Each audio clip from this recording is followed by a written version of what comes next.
Ini cerita aku yang dulu nggak selesai kuliah, gaji di bawah UMR, kini bisa punya 2 bisnis yang banjir orderan, tinggal di apartemen yang lumayan bagus, jalan-jalan ke luar negeri. Aku nggak pernah ikut MLM, nggak pernah jual asuransi, bukan warisan orang tua, tapi hasil dari bangun bisnis dari nol, dan aku bakal ceritain semua proses yang aku alami selama 8 tahun terakhir ini. So, let me tell you my life story. Yes, aku nggak selesai kuliah. Oke, nah banyak banget netizen yang suka bilang, Kels Patricia itu cuma modal cantik dan duit orang tua.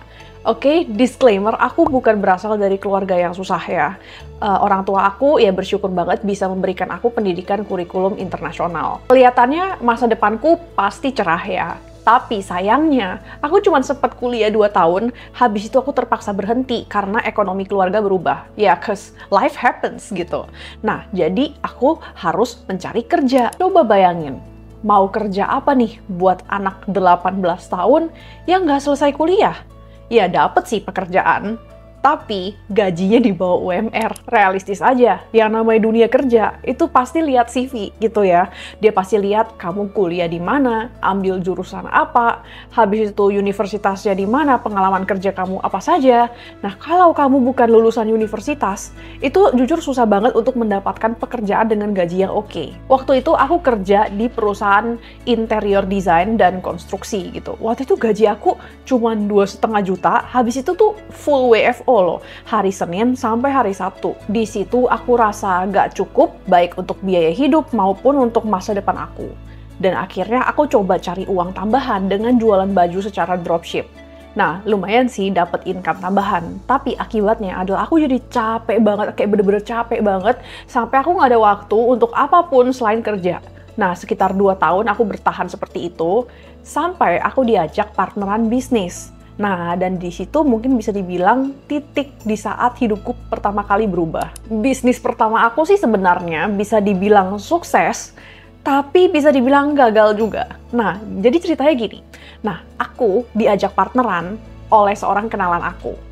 Nah, jadi kenalan aku ini menawarkan untuk memodalkan ruko kosong sebagai kantor atau gudang untuk bisnisnya, sekaligus sejumlah uang untuk membeli peralatan dekor. Dan dia usulkan untuk aku untuk bagian yang ngurus. Jadi dia modalin, aku yang urusin. Nah, karena aku ada background interior design, makanya cocok untuk bisnis dekorasi gitu kan.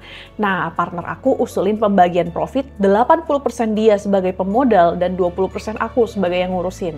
Nah, sayangnya dulu tuh aku bener-bener gak ngerti banget sama finance, dan jujur aku nyesel banget karena langsung main setuju aja tanpa berpikir panjang kayak gitu. Ya, dan spoiler nih, itu sangat merugikan aku gitu. Nah, tapi aku bakal cerita ruginya di mana aja nanti ya. Anyway, jalan beberapa bulan, sungguh gak disangka ternyata rame banget gitu. Nah, di situ aku akhirnya bisa resign dari pekerjaan aku yang di bawah UMR dan fokus jalanin bisnis dekor ini kayak gitu. Bahkan dulu tuh udah sampai full book oleh klien sampai 1 tahun ke depan kayak gitu. Nah, di situ aku pertama kali merasakan rasanya punya duit. Nah, tapi itu gak tahan lama karena pandemi datang dan aku harus mulai lagi dari nol. Oke, namanya orang pandemi gitu ya, nggak boleh keluar rumah, apalagi pesta. Ya namanya bisnis dekor, nggak boleh pesta, ya akhirnya ya bisnis aku yang udah dibangun 2 tahun gitu, dan juga udah sampai di booking klien 1 tahun ke depan, yang ada malahan harus refund customer karena mereka pada cancel order semua karena ketidakpastian pandemi. Stres banget kan, bayangin, udah susah-susah bangun bisnis 2 tahun, semuanya hilang karena pandemi dan harus terpaksa tutup kayak gitu.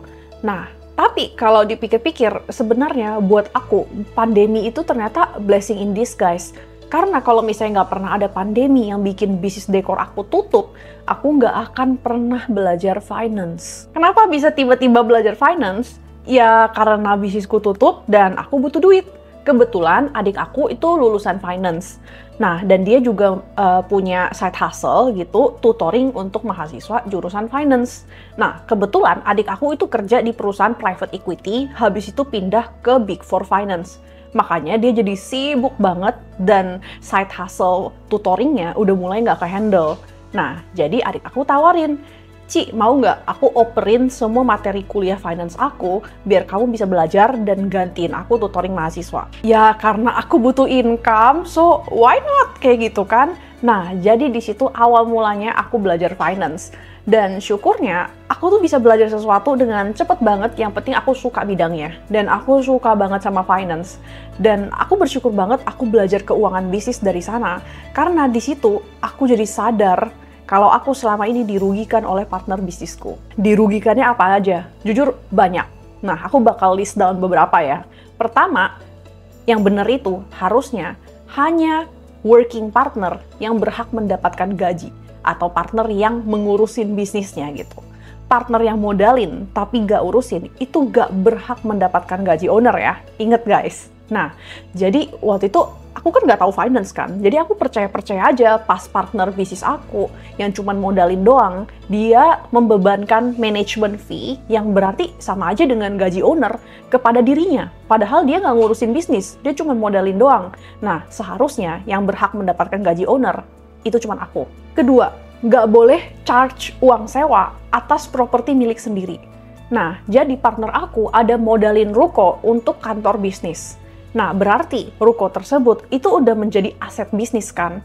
Nah, tapi dia malahan membebankan uang sewa yang harus dibayar oleh bisnis kepada pribadi dia. Which is gak boleh ya. Ketiga, profit itu diakalin.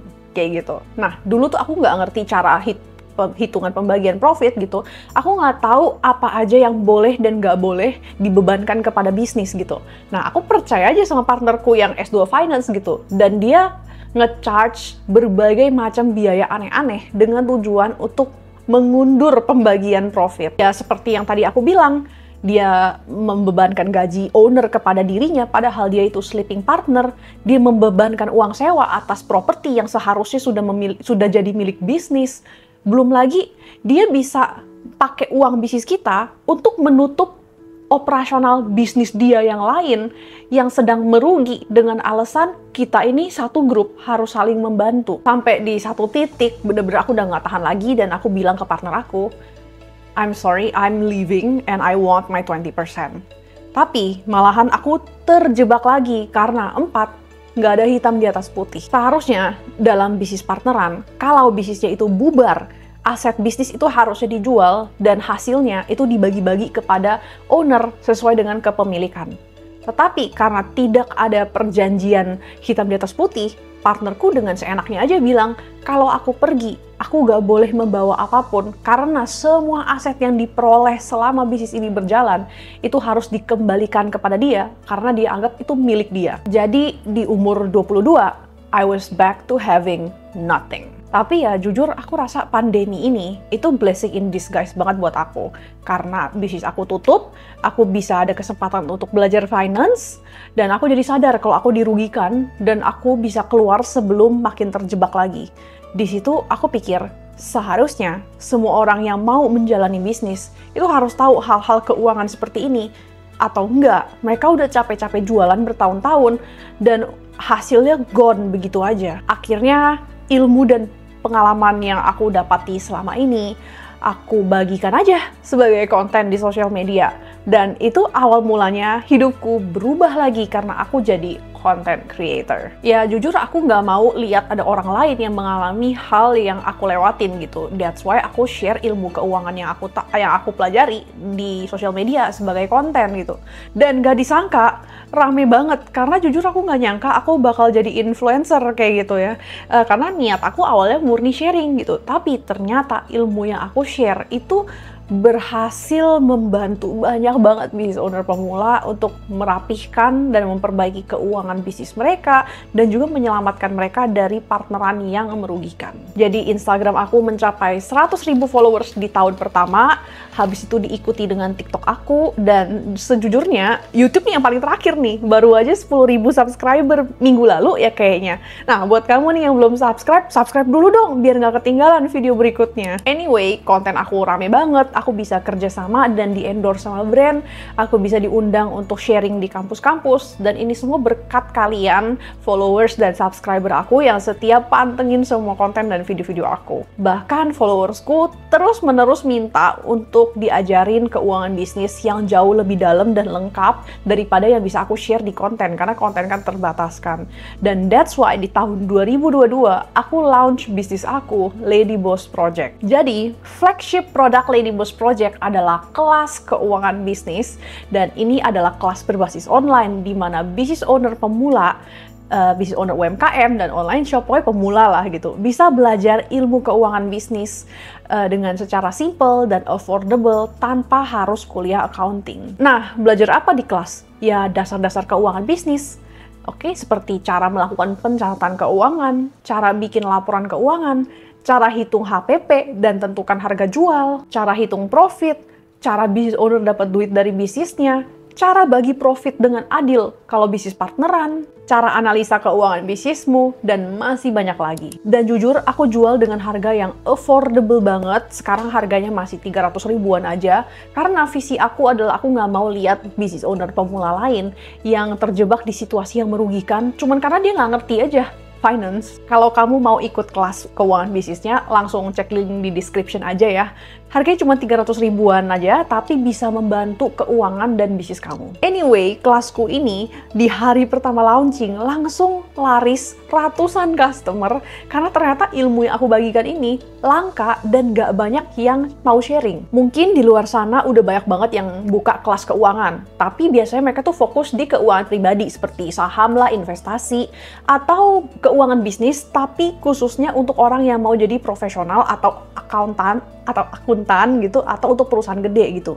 Jarang yang mau sharing ilmu keuangan untuk bisnis UMKM atau skala online shop, pokoknya skala kecil lah. Sebenarnya income aku sebagai content creator dan juga sebagai founder Lady Boss Project udah lumayan banget gitu. Nah, tapi bisnis edukasi itu ada satu kelemahan, musim rame gitu. That's why dari modal yang aku kumpulin dari bisnis aku dan juga hasil aku ngonten, aku bangun bisnis aku yang kedua, yaitu Aylin Studio. Nah, Aylin Studio ini bisnis aku yang baru mulai per video ini 8 bulan gitu ya. Dan ini adalah jasa dekorasi pesta. Nah, mungkin kamu bingung gitu. Loh, dulu kan bisnis dekor pesta, kok sekarang bisnis dekor pesta lagi? Yes, meskipun bisnis dekor pesta aku yang dulu itu tutup karena pandemi dan juga karena pisah sama partner, jujur aku suka banget sama industri ini karena beberapa alasan. Pertama, karena ini bisnis jasa. Jadi kesempatan aku untuk buka lowongan pekerjaan itu lebih besar daripada bisnis edukasi keuangan kayak gitu. Nah, bahkan tim Aylin Studio sekarang udah ada 5 orang kayak gitu ya. Dan juga karena aku ownernya, jadi aku bisa terapkan kebijakan tanpa syarat pendidikan gitu saat hiring gitu. Karena dulu aku inget banget pas aku nggak selesai kuliah, susah banget mencari pekerjaan yang nggak melihat aku lulusan mana gitu kan. Nah, jadi ya sekarang giliran aku, karena aku udah menjadi business owner, sekarang giliran aku untuk membuka kesempatan buat orang lain untuk bekerja dengan layak tanpa syarat pendidikan. Alasan kedua itu ya yang tadi aku bilang, musim rame gitu. Musim ramenya bisnis pesta itu tolak belakang dengan musim ramenya bisnis edukasi. Nah, kalau bisnis edukasi Lady Boss Project itu rame itu di tengah tahun dan akhir tahun dan awal tahun di berber gitulah. Sepi gitu. Nah, itu bertolak belakang dengan Aylin, di mana justru di akhir tahun orang-orang pada seru kumpul-kumpul kayak gitu. Nah, jadi itu cara aku untuk menstabilkan income aku. Dan juga aku rasa dengan aku menjalani 2 bisnis yang industrinya itu sangat berbeda, aku bisa mendapatkan banyak ilmu dan pengalaman yang akhirnya bisa aku share sebagai video atau konten aku. Jadi buat kamu yang deket-deket ini ada acara, jangan lupa kepoin Aylin Studio ya. Dan sebagai sedikit penutup, aku mau sharing kalau growth is not linear gitu ya. Banyak orang yang merasa kalau progres itu seperti garis lurus seperti ini gitu. Makin kamu effort, dia akan makin kelihatan. Padahal kenyataannya kagak. Progres itu lebih mirip seperti ini, kayak gitu. Jadi awal-awalnya kagak kelihatan, habis itu tiba-tiba breakthrough. That's why aku sendiri pun bertahun-tahun ngerasa kalau aku sendiri nggak punya masa depan, kayak gitu. Mulai dari nggak selesai kuliah, habis itu kerja juga gajinya di bawah UMR, udah punya bisnis habis itu tutup karena pandemi, dirugikan partner, ya sampai akhirnya 7 tahun kemudian baru aku mengalami breakthrough saat aku menjadi content creator dan buka bisnis edukasi keuangan dan buka bisnis dekor yang kedua kalinya. Jadi buat kamu nih yang baru aja berjuang 1-2 tahun dan kamu rasa hasilnya belum kelihatan, keep going. Karena itu bukan hasil kamu nggak kelihatan sekarang, tapi tuh kamu masih lagi mengakumulasi pengalaman dan yang akan menjadi bekal untuk kamu nanti. Saat kamu akhirnya dan kamu bakal menemukan titik breakthrough kamu, kayak gitu. Dan di saat itu, kamu bakal ngerti kenapa semua proses panjang ini harus terjadi dan harus kamu lewatin. Karena itu semua akan menjadi bekal kamu saat kamu berhasil nanti. Jadi, thank you banget ya yang udah support aku, rajin-rajin nonton video aku. I wouldn't be here without you gitu. Nah, tapi ya inget juga, kalian juga nggak bakal kenal aku kalau aku dulu nggak berani untuk mulai. Nah, jadi buat kamu nih yang mau mulai bisnis tapi masih takut dan bingung dan kamu rasa kamu modalnya minim banget, bahkan cuma modal HP. Nah, kamu bisa lanjut ke videoku yang ini di mana aku share langkah demi langkah untuk bangun bisnis dengan modal minim, bahkan dengan modal HP aja. Thanks for watching dan sampai jumpa lagi di videoku yang ini.